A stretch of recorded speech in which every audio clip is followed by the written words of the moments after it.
বন্ধন news খবরের বন্ধন শুরু করছি আজকের খবর। দেশের প্রাচীনতম কলেজ হুগলি মহসিন কলেজের প্রাক্তনী দেশের কিংবদন্তি বিজ্ঞানী ইউএন ব্রহ্মচারীর 150তম জন্মদিবস পালনের প্রস্তুতি তুঙ্গে। এদিন এ বিষয়ে হুগলি মহসিন কলেজের অধ্যক্ষ ডক্টর পুরুষোত্তম প্রামাণিক জানান, হুগলি মহসিন কলেজের প্রাক্তনী বিজ্ঞানী ডক্টর উপেন্দ্রনাথ ব্রহ্মচারী সে যুগে গবেষণা করে কালা জ্বরে ওষুধ আবিষ্কার করেছিলেন, যার জেরে লক্ষ লক্ষ মানুষের জীবন বেঁচেছিল। মহামারীর হাত থেকে ব্রিটিশ সরকার তার গবেষণাগারে জল ও বিদ্যুৎ সংযোগ বিচ্ছিন্ন করেছিলেন। ঔপনিবেশিক একটা দেশের বিজ্ঞানী এত ভালো সফলতা পেয়েছে সেটা মানতে পারেনি তৎকালীন ব্রিটিশ সরকার। ষড়যন্ত্র করে আটকানো হয়েছিল ইউএন ব্রহ্মচারীর নোবেল প্রাইজ পাওয়াটাও। কিন্তু বাংলার তরুণ প্রজন্ম ছাত্রছাত্রীরা ইউএন ব্রহ্মচারীর নাম প্রায় জানেই না। তাই তার নীতি আদর্শকে কর্মধারাকে তরুণ প্রজন্মের সামনে তুলে ধরার জন্যই 7ই জুন চুঁচুড়া রবীন্দ্র ভবনে এক ন্যাশনাল কনফারেন্সের আয়োজন করা হয়েছে। এদিনে অনুষ্ঠানে সামিল হবেন প্রশাসনের শীর্ষকর্তাদের পাশাপাশি বিশিষ্ট শিক্ষাবিদ ও ছাত্রছাত্রীরা। দেশের প্রজন্মের কাছে ইউএন ব্রহ্মচারীর জীবন আদর্শ তুলে ধরাটাই এই কনভেনশনের মূল উদ্দেশ্য। এমনই অভিমত জানালেন হুগলি মহসিন কলেজের অধ্যক্ষ ডক্টর পুরুষোত্তম প্রামাণিক। কলেজের অন্যতম প্রাক্তনী ইউএন ব্রহ্মচারীর 150তম বর্ষপূর্তি উপলক্ষে কলেজ আয়োজন করেছে ইউএন ব্রহ্মচারী সোশিও মেডিকন 2025। এই উপলক্ষে যে জাতীয় সম্মেলনের আয়োজন করা হয়েছে, সেই সভায় উপস্থিত থাকবেন মাননীয়া ডিপিআই ম্যাডাম, তিনি মুখ্য বক্তা। উপস্থিত থাকবেন সায়েন্স কংগ্রেসের প্রেসিডেন্ট এবং কল্যাণী বিশ্ববিদ্যালয়ের প্রভিসি গৌতম পাল মহাশয়। এখানে উপস্থিত থাকবেন বক্তা হিসাবে পুনে ইউনিভার্সিটির শিক্ষক। এই উপলক্ষে যে সব সম্মেলন আয়োজন করা হয়েছে সেই জায়গা থেকে বিভিন্ন ইউনিভার্সিটি থেকে অংশগ্রহণ করছে। তার মধ্যে Kolkata university, Bardhaman university, north Bengal university এবং অন্যান্য কলেজগুলো পার্টিসিপেট করছে, যেমন হলদিয়া গভর্নমেন্ট কলেজ, আসানসোলের আন্ডারে অর্থাৎ কেএনইউ থেকেও অনেকে পার্টিসিপেট করছে। আমরা এই যে অনুষ্ঠানটা আয়োজন করেছি, এটা কেবল ইউএন ব্রহ্মচারীকে সম্মান জানাতে একটা দিক, আরেকটা দিক ছেলেদের মধ্যে তার আদর্শ তুলে ধরা। মহসিন কলেজের যে ঐতিহ্য কেবল বিজ্ঞান ক্ষেত্রে শুধু না, অন্যান্য ক্ষেত্রে যে ঐতিহ্য আছে, সায়েন্সের ঐতিহ্য যাতে আরও ফুটে ওঠে, ছেলেমেয়েরা এই যাতে আকৃষ্ট হয়, আশা করি সেই জন্য এই অনুষ্ঠানে সকল ছেলেমেয়েরা উপস্থিত থেকে তারা আশা করি উপকৃত হবে, এই আশা রেখে এই অনুষ্ঠান। ইউএন ব্রহ্মচারীর বিষয়ে ছোটরা বা ছাত্রছাত্রীরা আরও বেশি করে জানুক বলে পাঠ্যপুস্তকে ওনার জীবনী কিছু রাখার এইভাবে সরকারের কাছে আবেদন জানাবে। এটাতে ভালো দিক, যেহেতু ডিপিআই ম্যাডাম ওখানে থাকবেন, আমাদের ভিউটা ওখানে তুলতে পারি, যাতে আমরা ইউএন ব্রহ্মচারীর আদর্শটা উদ্বুদ্ধ হতে পারি। কেন ইউএন ব্রহ্মচারী যে কাজটা সাধারণ ল্যাবে করেছিলেন, এখনকার ছেলে মেয়েরা আরও অনেক সফিস্টিকেটেড ল্যাব পাচ্ছে, আরও ভালো করতে পারবে, এই আশা রাখবো। আর মহসিন কলেজের মতো ঐতিহ্যবাহী যেখানে কলেজ, যেখানে ভালো ছেলেমেয়েরা এখানে পড়াশুনো করতে আসে, তাদের জায়গা আরও কিছু হতে পারে, অর্থাৎ ব্রহ্মচারীর পরবর্তী কেউ এগিয়ে আসতে পারে ভারত প্রক্রিয়ার জন্য। এবং আমরা জানি ইউএন ব্রহ্মচারীর নাম নোবেল এর জন্যও আরও বিবেচিত হয়েছিল। সোমনাথ দে যিনি ছিলেন, তিনিও এখনকার একজন বিখ্যাত আলামনি, তার জন্য নামটা নোবেল কমিটিতে গিয়েছিল। হয়তো পরবর্তী জেনারেশন কেউ যে উদ্বুদ্ধ হতে পারে, তারা হয়তো আরও ভালো জায়গায় যেতে পারে, এই আশা নিয়েই আমাদের এই অনুষ্ঠান। এবং এই অনুষ্ঠানের জন্য হায়ার এডুকেশন ডিপার্টমেন্ট সমস্ত ব্যয়ভার বহন করছেন, এই আশা রাখছি এবং ওনারা সেই আমরা অ্যাসুরেন্স পেয়েছি এই অনুষ্ঠানে যাবতীয় খরচ হায়ার এডুকেশন ডিপার্টমেন্টই রাখবে। এতদিন পরে কলেজের ক্ষেত্রে এই জায়গাটা আমরা হয়তো সেরকম ভাবতে পারিনি। প্রতি বছর একটা অনুষ্ঠান হয় ঠিকই, কিন্তু এই বছর যেহেতু 150তম বছর, একটা স্পেসিফিক একটা সময়, এই 150তম বছরগুলোকে অনেকে যেমন 100-200 বছর উপলক্ষে আমরা যেমন আলোচনা করি। কিছুদিন আগে, কয়েকদিন মানে 1 বছর বা 2 বছর আগে বঙ্কিমচন্দ্র চট্টোপাধ্যায়ের ক্ষেত্রেও এরকম একটা অনুষ্ঠান আমরা করেছিলাম। আজকে তাই আমরা যেহেতু 150তম বছর পূর্তি, সেই অনুষ্ঠান করতে চাচ্ছি। এই বছর আরেকটা দিক আছে, রঙ্গলাল বন্দ্যোপাধ্যায় যিনি সেই কবিতাটা লিখেছিলেন না, স্বাধীনতাহীনতায় কে বাঁচিতে চায় কে, তারও এই বছর 200তম বছর পূর্তি। আশা করি পরে যেটা ভাবছে তিনি আমাদের অন্যতম অ্যালামনি, তাকে নিয়েও আমরা ভাবতে পারি, ভাবছি এখনও। যদি সুযোগটা পাই আমরা নিশ্চিত করব। সঙ্গে আমাদের বাংলা ডিপার্টমেন্ট আছে, তারা নিশ্চিত এই কাজের মধ্যে উদ্বুদ্ধ হবেন, তারাও চেষ্টা করবেন। এবং সবার যদি সহযোগিতা পাওয়া যায়, তাদের দৃষ্টান্ত অনুসরণ করি, তাদের দিকটা তুলে ধরে ছেলেরা মেয়েরাও যখন উপকৃত হবে এবং তারা যে কাজটা করে গেছেন সেই কাজেরকে আমরা অন্তত সম্মান জানাতে পারবো, এই আশা রাখছি। ইউএন এই কলেজে কি কোনো এই বিষয়ে গবেষণা স্থাপন করা বা কেন্দ্র করা এইভাবে কোনো প্ল্যান প্রোগ্রাম আছে? দেখুন, আমাদের ইচ্ছা আছে এরকম গবেষণার কাজটা আরও ত্বরান্বিত করা। যেহেতু আমাদের ঐতিহ্যবাহী বড় বিল্ডিংটা এখন কাজের মধ্যে আছে, বিল্ডিংটা কমপ্লিট হোক এবং আমরা নতুন বিল্ডিংয়ের প্রপোজাল পাঠাচ্ছি। আশা করি এগুলো যদি আমরা এগোতে পারি, নিশ্চিত এরকম এইরকম গবেষণামূলক কাজ হয়, অনেক ডিপার্টমেন্টই হচ্ছে, কিন্তু সেগুলোকে আরও করার জন্য যে জায়গাটা, যে পেজ শর্টেজ হয়ে গেছে এই মুহূর্তে, সেটার জন্য আমরা আছি। আশা করি বিল্ডিংটা হয়ে গেলে আমরা এই নিয়ে আরও ভাবতে পারবো যাতে ওই রকম কোনো গবেষণা তৈরি করা যায় কিনা বা এরকম কিছু করা যায় কিনা। এদের জন্য কোনো স্পেশাল বার্তা দিতে চান যে তার আদর্শটাকে তুলে ধরার জন্য? হ্যাঁ, এই বিষয়ে যে ছাত্রছাত্রীদের ক্ষেত্রে সুযোগ দেওয়া আছে, তারা পোস্টার প্রেজেন্ট করবেন, সেই জায়গা থেকে তাদের জন্য আমরা ইউএন ব্রহ্মচারী বিষয়ক একটা প্রাইজেরও ব্যবস্থা করেছি, তারা যেন এই কাজে উদ্বুদ্ধ হতে পারে এবং তার দৃষ্টান্ত তুলে ধরার জন্য যেসব স্পিকাররা বক্তব্য রাখবেন তার উপর ভিত্তি করে আশা করি তারা উদ্বুদ্ধ হতে পারবে। আর তাদের কাজের জন্য উদ্বুদ্ধ হওয়ার জন্য পোস্টার প্রেজেন্টেশন আছে এবং ওরাল প্রেজেন্টেশন আছে, তারা প্রেজেন্ট করবেন, তারা উদ্বুদ্ধ হবে। এখানে একটা কম্পিটিশনের ব্যবস্থা করা হয়েছে, ফার্স্ট সেকেন্ড থার্ড যারা হবে তাদেরকে আমরা প্রাইজ দেবো ইউএন ব্রহ্মচারীর নাম দিয়ে, আশা করছি। রাজ্য সরকারের কাছে কি আমরা কোনো প্রস্তাব পাঠিয়েছেন ইউএন ব্রহ্মচারীর নামে কিছু করার জন্য? না, এখনো আমরা ফার্স্ট কাজটা আমরা এটা করতে চাইছি, পরবর্তী ক্ষেত্রে আমাদের আলোচনার বিষয়ে যা উঠে আসবে তার উপর ভিত্তি করে আমরা প্রস্তাব পাঠাবো ভাবছি। সবই নতুন বিল্ডিং হয়ে যাওয়ার পর? হ্যাঁ, নতুন বিল্ডিং হওয়ার পরে তাহলে আমার কাজের একটা পেস তৈরি হবে, যে জায়গাগুলো তৈরি হবে, কাজের একটা জায়গা নেই। আমরা এখন ধরুন আমরা মাদ্রাসাতে কিছু ক্লাস নিতে হচ্ছে, আমাদের কিছু ক্লাস ল বিল্ডিংয়ে নিতে হচ্ছে, সবগুলো ক্লাস ঠিক মতো নিতে পারছে না।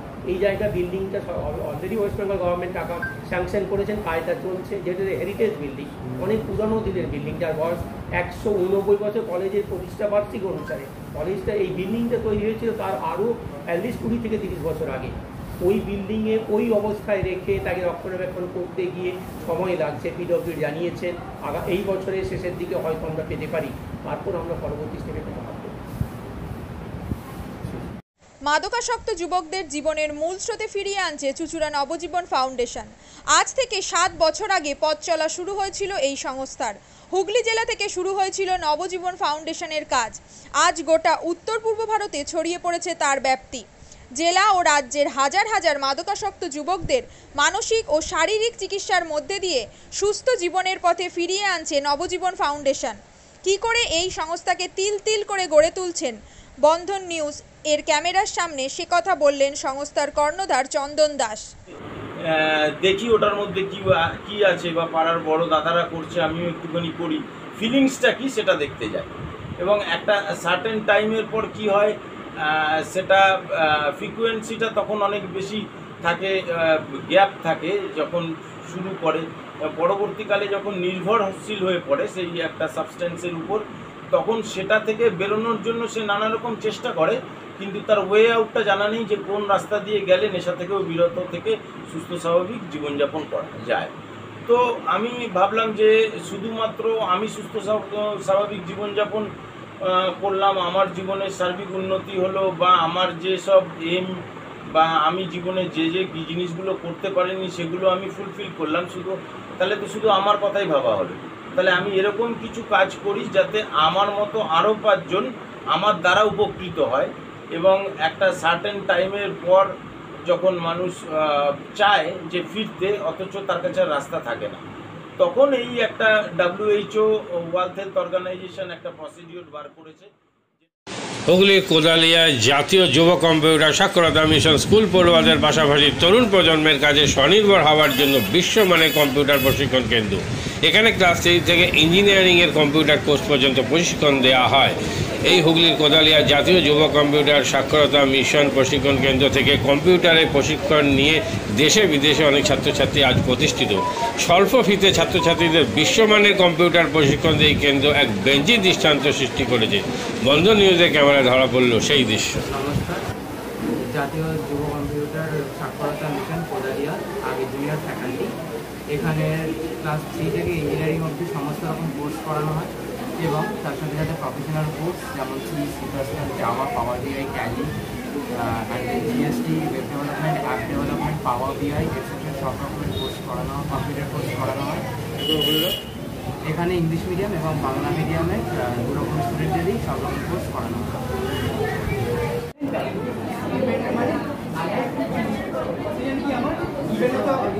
সেকেন্ড কি আমার ট্যালেন্ট, রাইট? আমি এখানে কি করলাম, এই পার্টটা বার করছি তাকে এই পার্টটা the first while is for the sum of digits and the second while is for the reverse.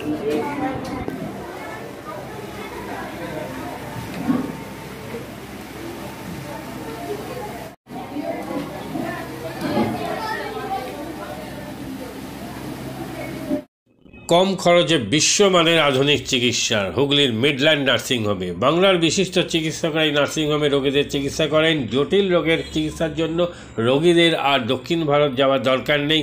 হুগলির মিডল্যান্ড নার্সিংহোমে পাওয়া যাবে বিশ্বমানের আধুনিক চিকিৎসা পরিষেবা। এখানে প্রসূতি, মা ও সদ্যজাত শিশুদের বিশ্বমানের আধুনিক চিকিৎসা পদ্ধতিতে চিকিৎসা করে থাকেন গাইনো ও শিশু চিকিৎসকরা। দুপুর 12টা হোক বা রাত্রির 12টা, রোগীদের জন্য 24 ঘন্টা চিকিৎসা পরিষেবা বজায় রেখেছে হুগলির মিডল্যান্ড নার্সিংহোম। আমি ডক্টর মানস ঘোষ, আমি মিডল্যান্ড নার্সিংহোমের মেডিকেল ডিরেক্টর। বিশেষত্ব বলতে যেটা আপনি বললেন, একটা হচ্ছে এনআইসিইউ, নিউনেটাল কেয়ার ইউনিট। আমি বলতে পারি এটা আমাদের আশেপাশে হুগলি জেলায় নেই। নিউনেটাল মানে হচ্ছে যেটা বাচ্চা জন্মের পরেই প্রথম 28 দিনকে আমরা নিউনেট বলি, প্রথম ফার্স্ট 4 উইকস। তো এই সময়ে বাচ্চাদের সমস্ত রকমের চিকিৎসায় বলুন বা তাদের দেহের গঠন বলুন বা তাদের রোগগুলোই বলুন, সেগুলো সবগুলো অন্যান্য বাচ্চা মানে তার থেকে বড় বাচ্চার থেকে কিন্তু অনেকটাই আলাদা। এবং এই ক্ষেত্রে বাচ্চাদের বাচ্চারা খুব সেন্সিটিভ হয়, বাচ্চাদের রোগ প্রতিরোধ ক্ষমতাও অনেক সময় কম থাকে এবং এগুলোর জন্য স্পেশাল কেয়ার লাগে নিউনেট, এবং তাদের পুরো চিকিৎসা পার্টটা একটা আলাদাভাবে তৈরি হয় প্রথম 28 দিনের জন্য। আমরা এখানে চুঁচুড়া, বিশেষ করে চুঁচুড়া এবং হুগলিবাসীর জন্য এই জিনিসটা আমরা আনতে পেরেছি, যেখানে আমাদের বাচ্চাদের এই নিউনেটদের ক্রিটিক্যাল খুব খারাপভাবে যে নিউনেটগুলো জন্মেছে বা যারা জন্মের পরে যারা হাঁপাচ্ছে বা যারা মেকোনিয়াম খেয়ে ফেলেছেন বা যাদের কোনো জন্মের পরে কোনো রকমের শ্বাসকষ্ট বলুন বা কোনো রকমের অসুবিধে হয়েছে বা জন্ডিস ধরা পড়েছে বা অন্য কোনো কমপ্লিকেশান হয়েছে, সেই ধরনের বাচ্চাদের চিকিৎসা করার জন্য উপযুক্ত ব্যবস্থা আমরা এখানে করতে পেরেছি। তার ভিতরে আমরা বলতে পারি আমাদের এখানে ওয়ার্মার আছে সাফিসিয়েন্ট, আমাদের এখানে 6টা বেডের জন্য ওয়ার্মার আছে এবং আমাদের এখানে phototherapy bilayer double surface phototherapy আছে যাদের কনজেনিটাল বা যাদের জন্ডিস ধরা পড়েছে তাদের জন্যে, এবং বাচ্চাদের ভেন্টিলেটার আছে আমাদের একদম নিওনেটদের জন্য।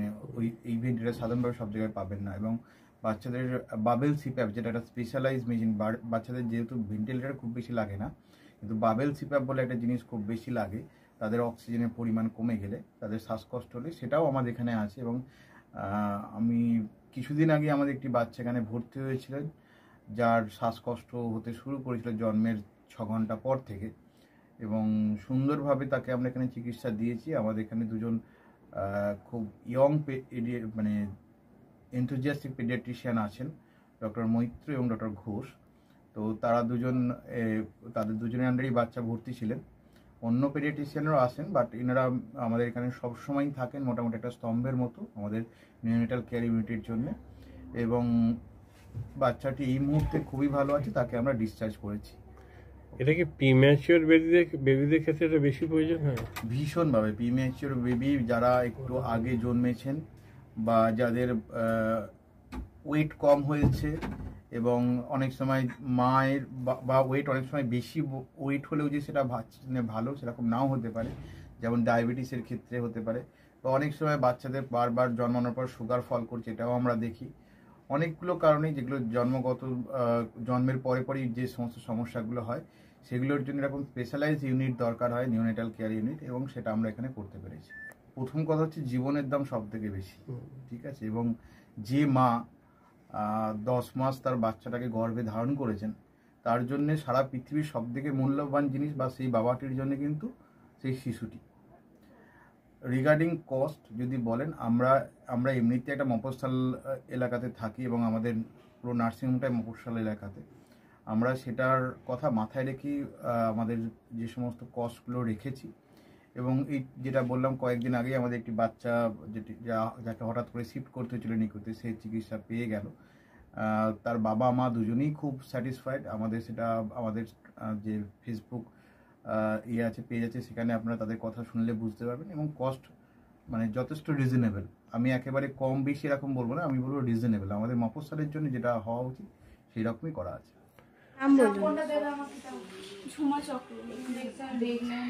আপনার সুব্রত চক্রবর্তী। কি বাচ্চা আছে? ছেলে কতদিন অ্যাডমিট ছিলেন এখানে? 4 দিন, আজকে নিয়ে 5 দিন ডিসচার্জ নিয়ে 5 দিন কোন ডাক্তারের মানে আন্ডারে হচ্ছে? কৌশিক ব্যানার্জি। আর বাচ্চাকে কে দেখছিল? শুভদীপ মিত্র, ডক্টর শুভদীপ মিত্র। বাচ্চার কি হয়েছিল? শ্বাসকষ্ট ছিল, আর স্যাচুরেশন পাচ্ছিল না, ফটোথেরাপি দিতে হলো। শ্বাসকষ্টের জন্য কি করতে হয়েছিল? ভেন্টিলেশন দিতে হয়েছিল। প্রথম সকাল থেকে তো এমনি নর্মাল অক্সিজেন চলছিল, রাতের দিক থেকে আবার ভেন্টিলেশন দিতে হয়েছিল। এখন কেমন আছে বাচ্চা? এখন ভালো আছে, একদম সুস্থ। একদম। মা কেমন আছে? মা ভালো আছে। আচ্ছা, আজ বাড়ি যাচ্ছেন তো? হ্যাঁ। Thank you.